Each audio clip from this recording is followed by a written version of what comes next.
سورہ مومنون آیت نمبر 12۔ اعوذ باللہ من الشیطان الرجیم، بسم اللہ الرحمن الرحیم۔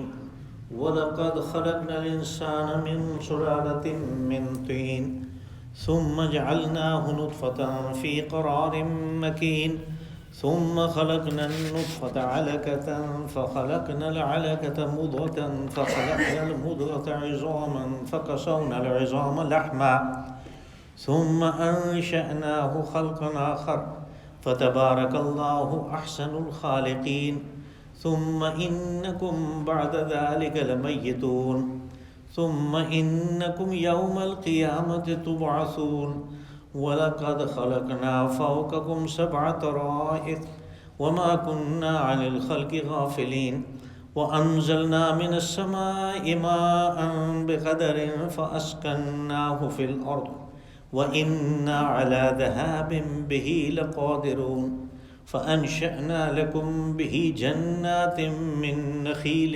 وَأَعْنَابٍ لَكُمْ فِيهَا فَوَاكِهُ كَثِيرَةٌ وَمِنْهَا تَأْكُلُونَ وَشَجَرَةً تَخْرُجُ مِن طُورِ سَيْنَاءَ تَنبُتُ بِالدُّهْنِ وَصِبْغٍ لِّلْآكِلِينَ وَإِنَّ لَكُمْ فِي الْأَنْعَامِ لَعِبْرَةً نسقيكم مما في بطونها ولكم فيها منافع كثيرة ومنها تأكلون وعليها وعلى الفلك تحملون صدق الله العظيم۔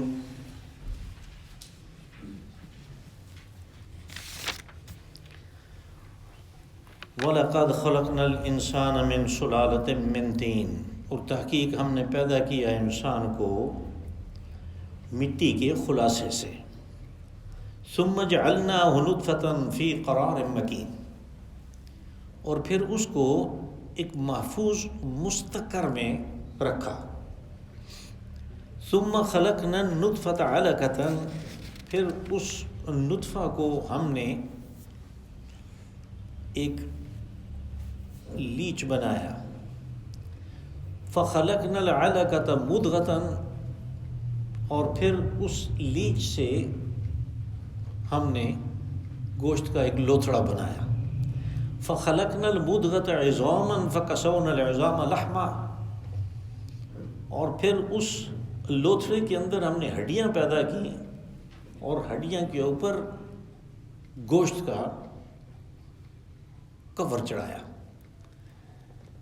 ثم انشأناہ خلقا آخر، اور پھر اس کو ایک بالکل ہی دوسری مخلوق کی صورت میں مشکل کر دیا۔ فتبارک اللہ احسن الخالقین، پس بڑی برکت اور فیض والا ہے سب سے بہترین پیدا کرنے والا۔ ثم انکم بعد ذلک لمیتون، اور پھر اس کے بعد تم نے مر جانا ہے۔ ثم انکم یوم القیامت تبعثون، اور پھر تم نے قیامت کے دن دوبارہ اٹھنا ہے۔ وَلَقَدْ خَلَقْنَا فَوْقَكُمْ 7 طَرَائِقَ، اور ہم نے اوپر تمہارے لیے 7 دھاری دار آسمان پیدا کیے۔ وَمَا كُنَّا عَنِ الْخَلْقِ غَافِلِينَ، اور یہ پیدا کرنے کے بعد ہم اپنی مخلوق سے بے پرواہ نہیں ہو گئے۔ وَأَنزَلْنَا مِنَ السَّمَاءِ مَاءً مُبَارَكًا فَأَسْكَنَّاهُ فِي الْأَرْضِ، اور ہم نے آسمانوں سے پانی اتارا ایک اندازے کے مطابق اور زمین کے اندر اس کو ٹھہرا دیا۔ وَإِنَّا عَلَى ذَهَابٍ بِهِ لَقَادِرُونَ، اور ہم تو اس کو لے جانے پہ بھی قادر تھے۔ فَأَنشَأْنَا لَكُمْ بِهِ جَنَّاتٍ مِّن نَخِيلٍ وَأَعْنَابٍ، اور اس کے ذریعے سے ہم نے اگائے تمہارے لیے کھجور اور انگور کے باغات۔ لَكُمْ فِيهَا فَوَاكِهُ كَثِيرَةٌ وَمِنْهَا تَأْكُلُونَ، تمہارے لیے ان میں کثرت سے میوے بھی ہیں، کام و دہن کی لذت کے لیے، اور تم غذا کے طور پہ بھی ان کو استعمال کرتے ہو۔ وَشَجَرَةً تَخْرُجُ مِن طُورِ سَيْنَاءَ تَنبُتُ بِالدُّهْنِ وَصِبْغٍ لِّلْآكِلِينَ، اور طور سینا کے میں اگنے والا وہ درخت کہ جو تیل اور ترکاری لے کر اگتا ہے کھانے والوں کے لیے۔ وَإِنَّ لَكُمْ فِي الْأَنْعَامِ لَعِبْرَةً، اور چوپایوں میں بھی تمہارے لیے درس عبرت موجود ہے. نُسْقِيكُم مِّمَّا فِي بُطُونِهَا، تمہیں ہم پلاتے ہیں وہ چیز جو ان کے پیٹوں میں ہے. وَلَكُمْ فِيهَا مَنَافِعُ كَثِيرَةٌ وَمِنْهَا تَأْكُلُونَ، اور اس کے علاوہ بھی ان میں بہت نفع ہے اور انہی سے تم اپنی غذا بھی حاصل کرتے ہو. وَعَلَيْهَا وَعَلَى الْفُلْكِ تُحْمَلُونَ، اور انہیں چارپایوں کے تم سواری بھی کرتے ہو اور بار برداری بھی کرتے ہو. یہ انسان کی جو پیدائش ہے اور اس میں سارے انسان شامل ہیں، اس کے جو مدارج ہیں ان کو واضح کیا اللہ نے. یہ بات اصل میں بتانے کے لیے کہ لوگوں کا یہ جو گمان ہے کہ مر جانے کے بعد اور بکھر جانے کے بعد اور ناپید ہو جانے کے بعد دوبارہ کیسے اللہ اٹھائے گا، تو اس نے توجہ دلائی کہ شروع میں نے کیسے کیا، کہاں سے تم آئے ہو اور وہ کن کن مدارج سے گزر کے تم ایک انسان کی شکل میں اس دنیا میں آئے. پھر کیا کیا چیزیں جو ہیں، کون کون سے عوامل شامل ہوئے کہ تم ایک بھلے چنگے بالکل صحیح ٹھیک ٹھاک انسان بن کے کھڑے ہو گئے. اور پھر کیا ہوا کہ ساری محنت جو ہے وہ اپنی جگہ پہ رہی اور تم مر گئے. تو وہ اللہ جس نے یہ سب کچھ کیا ہے، اس کے بارے میں تمہارا یہ گمان کہ وہ دوبارہ نہیں کر سکے گا، یہ کتنی عجیب و غریب بات ہے. یعنی انسان کے وجود کے اندر جو کچھ ہو رہا، اس کی طرف توجہ دلائی کہ اللہ کی جو قدرت ہے، اس کی جو حکمت ہے، اس کی جو ربوبیت ہے، اس پہ توجہ کرو اور اس نتیجے پہ تم پہنچو گے کہ وہ دوبارہ اٹھا سکتا ہے، وہ ہمیں دوبارہ بھی بنا سکتا ہے. بس وہ تھا، سارے مدارج بیان ہوئے. یہ چیز جو ہے یہ اس سے پچھلی سورہ حج میں بھی، اس کے شروع میں بھی یہ بات آئی تھی، لیکن ایک خاص پیرائے میں آئی کہ وہ اٹھایا یہاں سے کہ یا ایھا الناس ان کنتم فی ریب مما خلقنا، کہ لوگوں اگر تمہیں شک ہے دوبارہ اٹھنے میں، دوبارہ پیدا ہونے میں، تو پھر دیکھو. تو پھر وہ مدارج بیان ہوئے جو وہاں پہ کچھ مجمل سے تھے، یہاں پہ کھول کے بیان کر دیا گیا.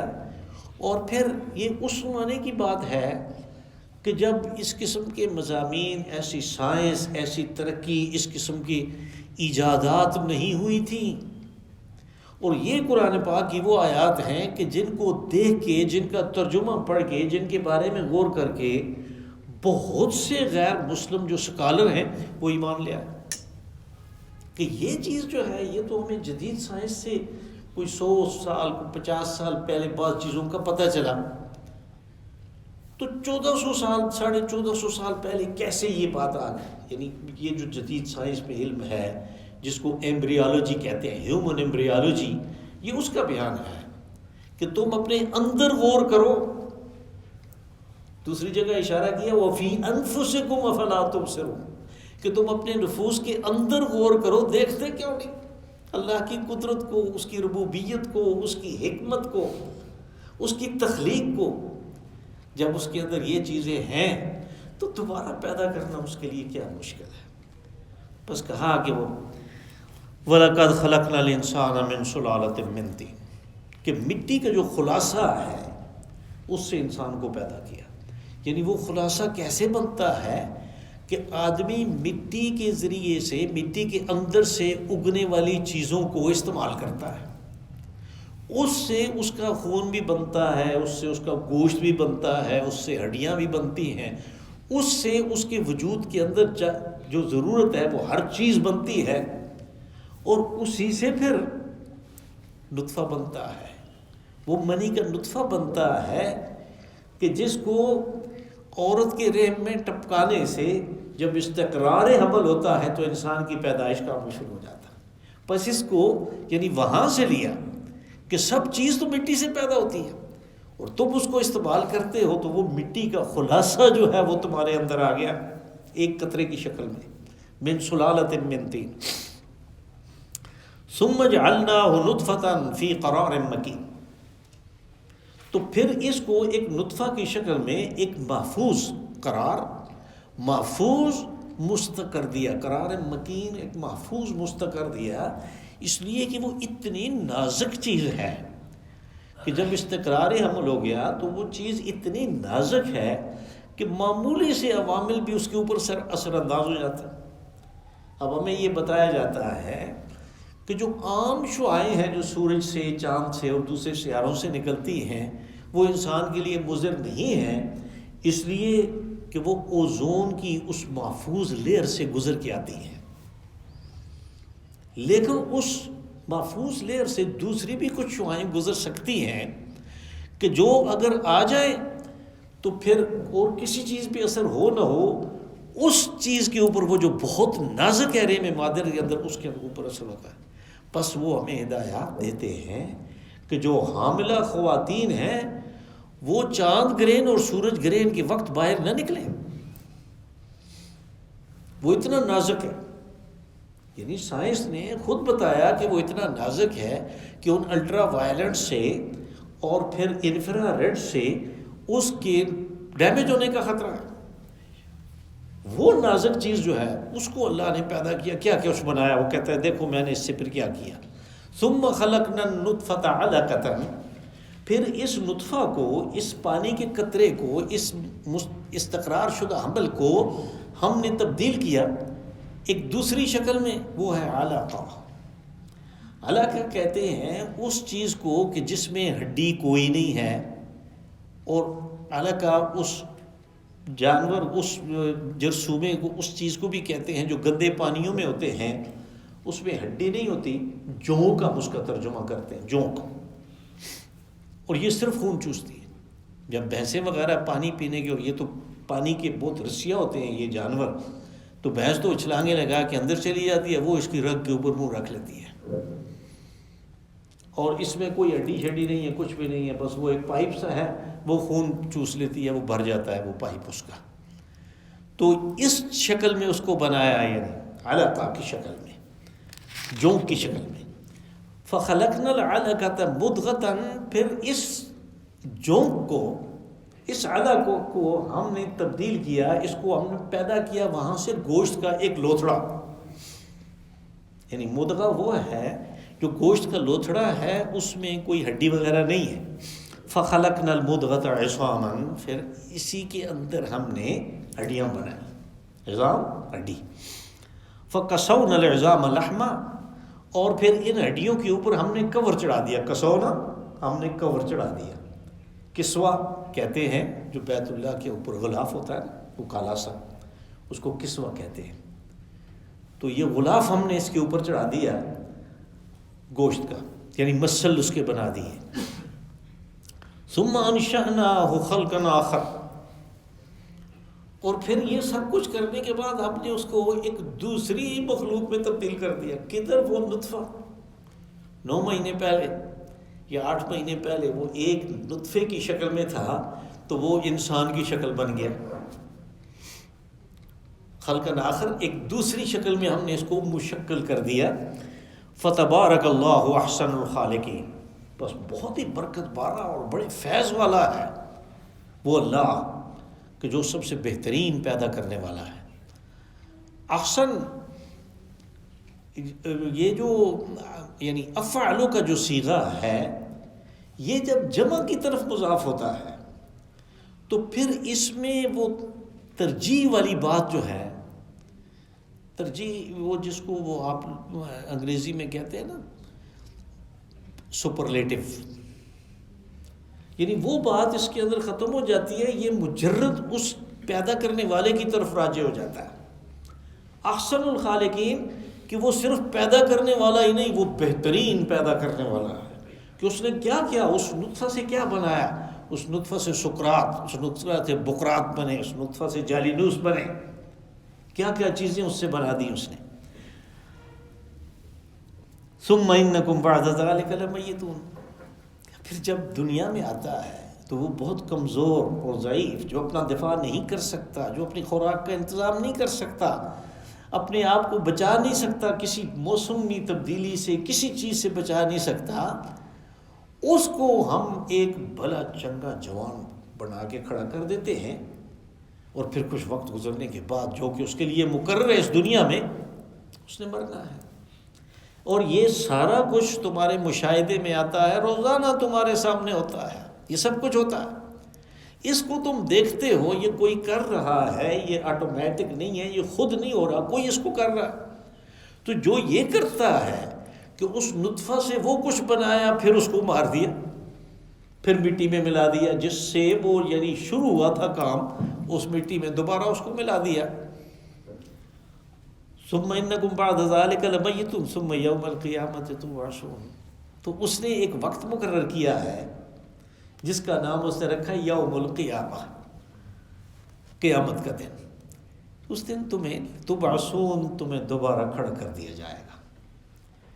اب یہ اصل اس نتیجے تک پہنچنے کے لیے مدارج بیان ہوئے کہ ہم یہ کچھ کر کے آئے ہیں، اور جب آخری بات کہتے ہیں کہ تمہیں دوبارہ کھڑا کر دیا جائے گا تو تم شک میں پڑ جاتے ہو کہ یہ کون کر سکتا ہے؟ یہ وہی کر سکتا ہے جس نے یہ سارا کچھ کیا ہے۔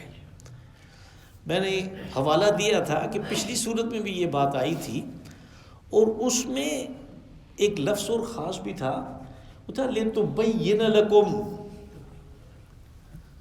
یہاں پہ وہ نہیں ہے کہ اس کا مفہوم یہ تھا کہ یہ سارا کچھ ہم اس لیے کرتے ہیں کہ تمہارے اوپر یہ بات واضح ہو، تمہارے اوپر یعنی تمہیں جس چیز کی سمجھ آئے، غور کرنے کے بعد تمہیں اس کی سمجھ آئے گی کہ یہ اللہ یہ کر سکتا ہے، وہ دوبارہ کرے گا جب اس نے کہہ رکھا ہے کہ میں کروں گا، اور اس میں صلاحیت بھی ہے۔ اگر اس کے اوپر کوئی شک ہے تو تم اپنے وجود میں دیکھ سکتے ہو، باہر جانے کی ضرورت ہی نہیں ہے، خارج سے کوئی دلیل لانے کی ضرورت ہی نہیں ہے۔ وَلَقَدْ خَلَقْنَا فَوْقَكُمْ سَبْعَ طَرَائِقَ۔ طرائق جو ہے یہ طریقت ان کی جمع ہے، اور یہاں پہ عربی زبان میں ایک خاص بات ہوتی ہے کہ کبھی صفت کہہ کے موصوف مراد لیتے ہیں، اور کبھی موصوف کہتے ہیں مراد صفت ہوتی ہے۔ یہاں پہ صفت بیان ہوئی، اور کہنا اس سے مراد جو ہے اصل میں وہ موصوف ہے۔ طرائق طریقہ تو ان کی جمع ہے، اور یہ دھاری دار چیز کو کہتے ہیں۔ وہ آگے جا کے سورہ زاریات میں ہے کہ اس میں کہ والسماء ذات الحبک، کہ قسم ہے اس آسمان کی جو دھاری دار ہے۔ تو یہاں اس کی طرف اشارہ ہے کہ ہم نے ساتھ دھاری والی چیزیں پیدا کی، فوقکم تمہارے اوپر، تو وہ آسمان کی طرف ہوا، یعنی صفت بیان کی، کہنا موصوف ہے کہ ہم نے تمہارے اوپر 7 آسمان بنائے۔ وَمَا كُنَّا عَنِ الْخَلْقِ غَافِلِينَ۔ اب دوسرا یعنی لوگوں کا ایک اور ابہام بھی تھا، وہ یہ کہ ٹھیک ہے اللہ نے پیدا کیا، لیکن یہ جو اتنے دور کی بات ہے، اس دنیا کا کتنا بڑا فیصلہ ہے عرش عظیم سے جہاں پہ خدا ہے، تو اس نے یہ معاملات جو ہیں یہ اوروں کے حوالے کر دیے۔ وہ خود جو ہے وہ عرش عظیم پہ بیٹھا ہوا ہے، وہ دور ہے، وہ اس مخلوق کے اتنے چھوٹے چھوٹے کام جو ہیں وہ نہیں کرتا۔ ان کے اس خیال کو، اور یہ خیال بڑا عام تھا اس زمانے میں، اور آج بھی ہے، آج بھی لوگ کہتے ہیں کہ یہ معاملہ جو ہے یہ فلاں کے حوالے ہو گیا ہے، اس دنیا کے معاملات اور چلا رہے ہیں، اور بالکل فضول قسم کی یعنی جو شرکیہ قسم کی مثالیں اس کے لیے دیتے ہیں کہ جیسے ایک ملک کا صدر ہوتا ہے، پھر اس نے گورنر صوبوں میں لگائے ہوتے ہیں، پھر ان گورنروں کے نیچے جو ہے وہ جو کیبنٹ ہے پروونس کی، تو پھر وہ اور نیچے لوگ ہوتے ہیں، انہوں نے سنبھالا ہوا ہوتا ہے، ڈپٹی کمشنر ہوتے ہیں، اسسٹنٹ کمشنر ہوتے ہیں، وہ پٹواریوں تک آ جاتے ہیں یہ بتانے کے لیے کہ نہیں اس دنیا کا انتظام جو ہے وہ اوروں کے حوالے ہے۔ یہ آیت اس چیز کی نفی کر رہی ہے۔ اس نے کہا وَمَا كُنَّا عَنِ الْخَلْقِ غَافِلِينَ، کہ پیدا کرنے کے بعد ہم بے خبر نہیں ہو گئے، ہم نے چھوڑ نہیں دیا کہ یہ جانے اور ان کا کام جانے، نہیں، ہم برابر اس کے اوپر نظر رکھے ہوئے اور اس کے لیے جو کچھ ضرورت ہے وہ پورا کر رہے ہیں۔ وَأَنزَلْنَا مِنَ السَّمَاءِ مَاءً بِقَدَرٍ فَأَسْقَيْنَاهُ فِي الْأَرْضِ۔ نے کہا کہ ساری ضروریات ان کا انتظام اللہ کر رہا ہے، اور اس میں سب سے بڑی ضرورت پانی کی ہے۔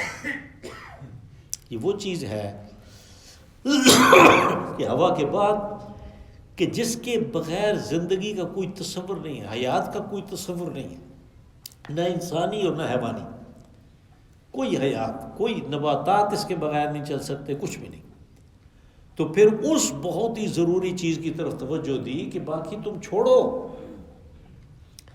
تم یہ دیکھو کہ جس میں زندگی کا اور حیات کا راز ہے، اس کے لیے ہم نے کیا زبردست سائیکل چلایا ہے، اور کس طرح ہم اس کو برابر کر رہے ہیں کہ وَأَنزَلْنَا مِنَ السَّمَاءِ مَاءً بِقَدْرٍ، کہ ایک اندازے کے مطابق ہم پانی اتارتے ہیں آسمانوں سے۔ آسمانوں سے مراد اوپر سے پانی اتارتے ہیں۔ اگر وہ اندازے کے مطابق نہ ہو تو وہ طوفان نوح بھی بن سکتا ہے، نہیں، وہ اندازے کے مطابق ہوتا ہے۔ اب یہ ہے کہ وہ کہتا ہے کہ ہم نے اندازے کے مطابق اتارا تمہارے فائدے کے لیے، اور ہمارے ساتھ اترا تو کیا بن گیا؟ فصلیں تباہ ہو گئی، گھر لوگوں کے ختم ہو گئے۔ وہ اصل میں بات یہ ہے کہ اس اللہ کی نعمت کو سنبھالنے کا انتظام نہیں کیا گیا تھا۔ آج بھی تو یہی حالت ہے کہ ہمارے پاس جو بہترین پانی ہے، اس پانی کا آدھے سے زیادہ حصہ سمندر میں چلا جاتا ہے، اور زمین خشک پڑی ہے کہ ایسی بہت سی قابل کاشت زمین ہے جو پانی نہ ہونے کی وجہ سے بنجر ہے۔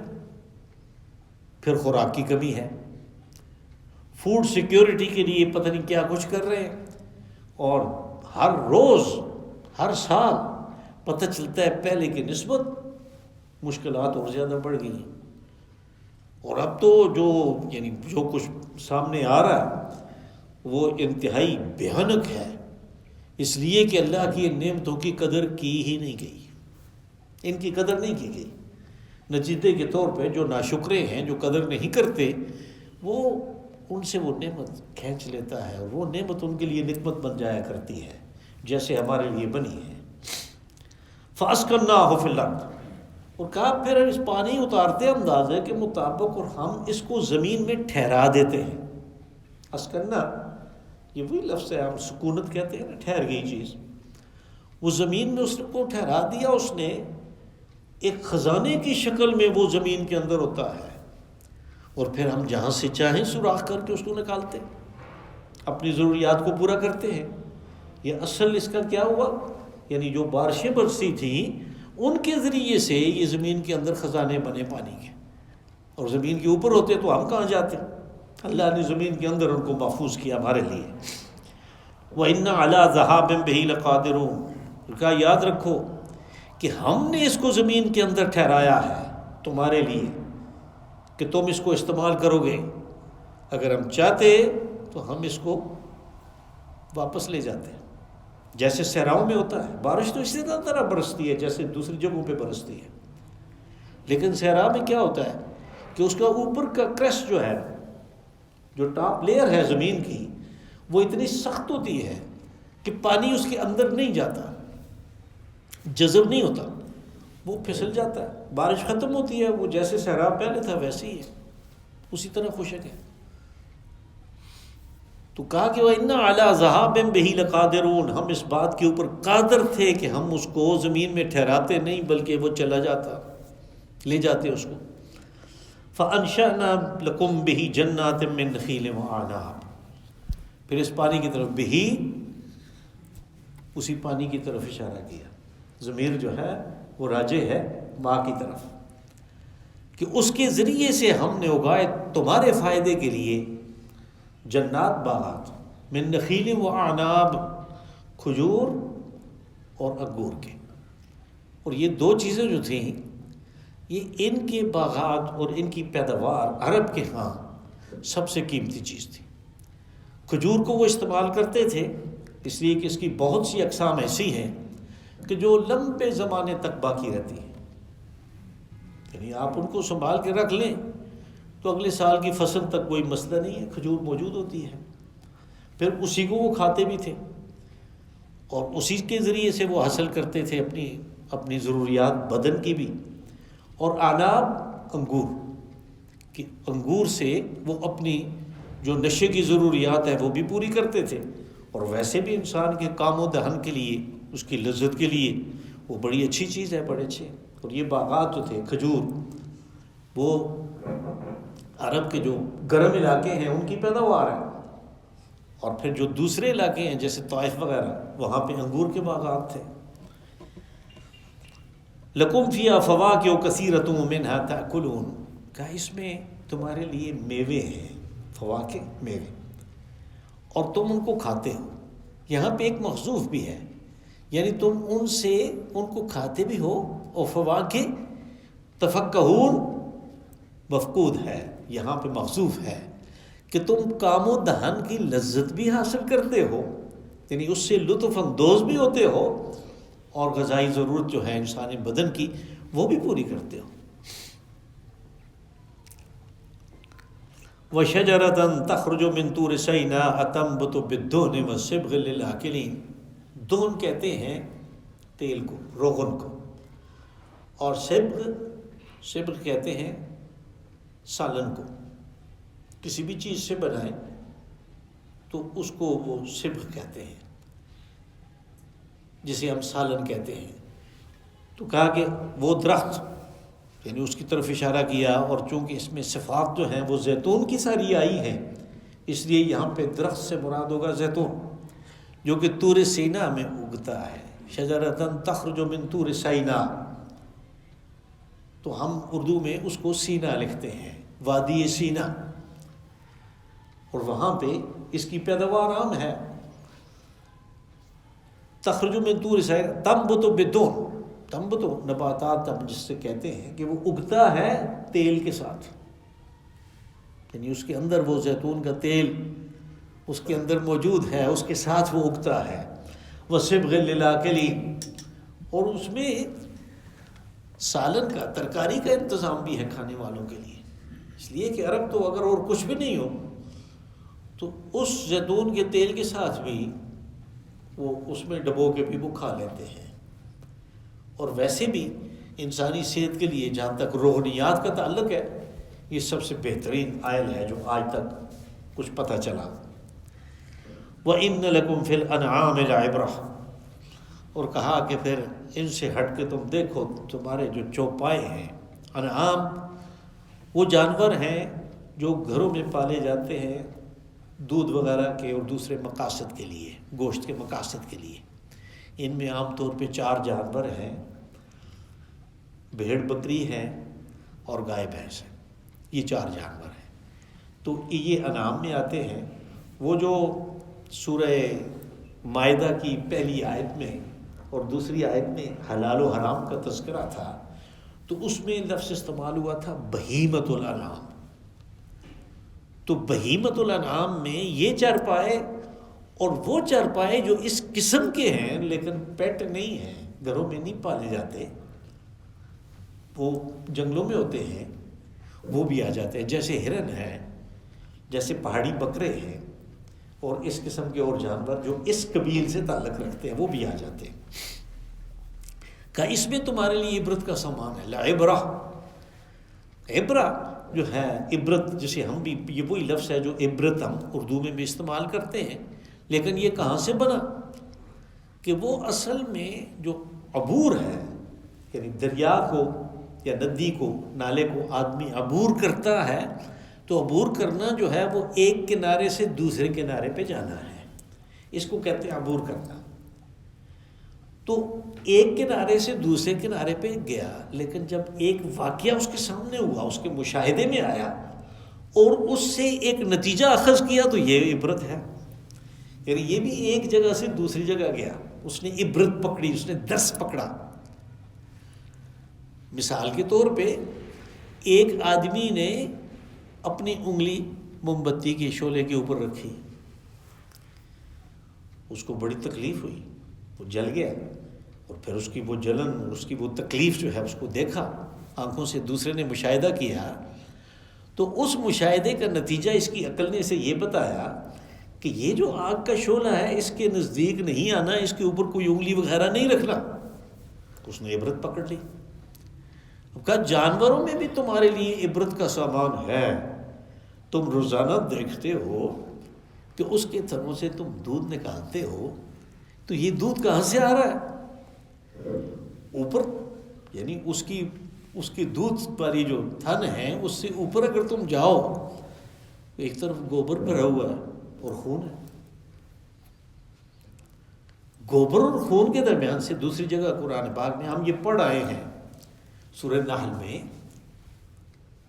کہ یہ من بین فرث و دم لبنا خالصا سائغا للشاربین، کہ ہم تمہیں دودھ پلاتے ہیں گوبر اور خون کے درمیان سے نکال کے۔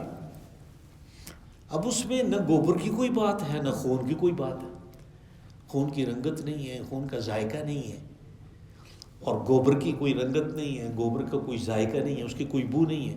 یہ علیحدہ بات ہے کہ آج کل اس کو وہ جو ٹیکے لگاتے ہیں تو ان کے ذریعے سے اس کے بدن میں وہ ارتعاش اور وہ عجیب و غریب قسم کے حالات پیدا ہوتے ہیں اس جانور کے کہ وہ جو ابھی پوری طرح بنا نہیں دودھ وہ بھی آ جاتا ہے، نتیجے کے طور پہ اس میں سے بو آتی ہے۔ چھوٹے سے بچے کو دیں وہ نہیں پیتا ہے، تو وہ اگر نہ کریں، وہ ٹیکے وغیرہ نہ لگائیں تو پھر تو اس میں کوئی بو نہیں ہے، کچھ بھی نہیں ہے، اس میں خوشبو ہے۔ کہا سائغا للشاربین، پینے والوں کے لیے تو وہ بہت مزیدار ہوتا ہے۔ تو کہا اس میں بھی تمہارے لیے عبرت ہے کہ دیکھو اللہ نے کیسے کیسے کارخانے لگائے تمہارے لیے تمہارے گھروں کے اندر۔ نسقیکم مما فی بطونہا، جو اس کے پیٹوں میں ہے وہ تمہیں پلاتا ہے۔ یہاں پہ تو اجمال ہے نا، وہاں پہ کہا کہ من بین فرث و دم لبنا خالصا، کہ خون اور گوبر کے درمیان سے خالص دودھ تمہیں پلاتا ہے۔ وَلَكُمْ فِيهَا مَنَافِعُ كَثِيرَةٌ وَمِنْهَا تَأْكُلُونَ، اور پھر یہی بات نہیں ہے، ان جانوروں کی جو سکن ہے، جو چمڑا ہے وہ تم استعمال کرتے ہو، اس کے جو بال ہیں وہ تم استعمال کرتے ہو، اس کا جو گوشت ہے وہ تم کھاتے ہو، اس کی جو ہڈیاں ہیں وہ استعمال ہوتی ہیں۔ آج کل تو ان ہڈیوں سے وہ جیلیٹین بناتے ہیں، تو پھر اس جیلیٹین سے کیا ہے کہ 200 مختلف اشیاء جن میں یہ آپ کے جو ایکس رے کے اوپر جو چیز لگتی ہے وہ بھی اسی سے تیار ہوتی ہے، اور جو سویٹ ڈش میں آپ کسٹرڈ وغیرہ میں وہ استعمال کرتے ہیں وہ مختلف رنگوں کے ساتھ آتی ہے، رنگ تو اس میں فوڈ گریڈ کے ایڈ کرتے ہیں، تو وہ ساری کی ساری چیزیں اس جیلیٹین سے بنتی ہیں، ہڈیوں سے بنتی ہیں۔ یہ علیحدہ بات ہے کہ وہ ہڈیاں جو ہیں اٹھانے والے وہ قطعاً یہ نہیں دیکھتے کہ یہ گدھے کی ہڈی ہے، یہ کس کی ہڈی ہے، وہ لے جاتے ہیں، اور انہوں نے وہ جگہ جگہ بنائے ہوئے ہیں اڈے اپنے، کیونکہ کارخانہ ایک ہی ہے سارے پاکستان میں، کالا شاہ کاکو میں، تو وہ حسن ابدال میں ایک بنایا ہوا ہے انہوں نے بٹی، یہ ساری ہڈیاں جا کے وہاں ڈالتے ہیں، پھر ادھر وہ اس کا چورا بنتا ہے، اس کا والیوم کم کرنے کے لیے پھر وہ بیچتے ہیں کالا شاہ کاکو۔ اسی طرح مختلف علاقوں میں وہ ساری ہڈیاں جو ہیں وہ اٹھا کے لے جاتے ہیں، ہڈی کا نام و نشان نہیں ملتا آپ کو یہاں پہ۔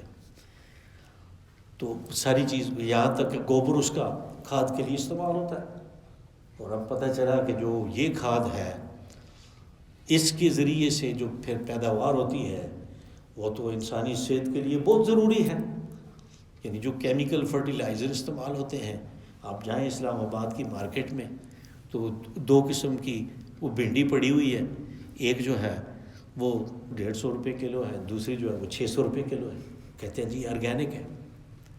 وہ آرگینک کس طرح ہوتی ہے کہ اس طرح آرگینک اس کو صرف یہ کاؤ ڈنگ جو ہے اس کے ذریعے سے اس زمین کو فرٹیلائز کیا جاتا ہے، تو وہ اس کے لیے یعنی کوئی چیز اس کی ایسی نہیں ہے کہ جو استعمال نہ ہو۔ اس کی طرف اشارہ کیا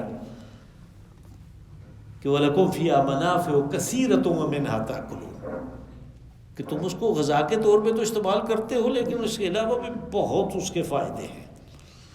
وَعَلَيْهَا وَعَلَى الْفُلْكِ تُحْمَلُونَ، یہی جانور ہیں کہ جن کے اوپر تم سواری کرتے ہو اور اپنا سامان ادھر ادھر لے جاتے ہو۔ اللہم صلی وسلم وبارک وانعم علی عبدک ورسولک نبیک محمد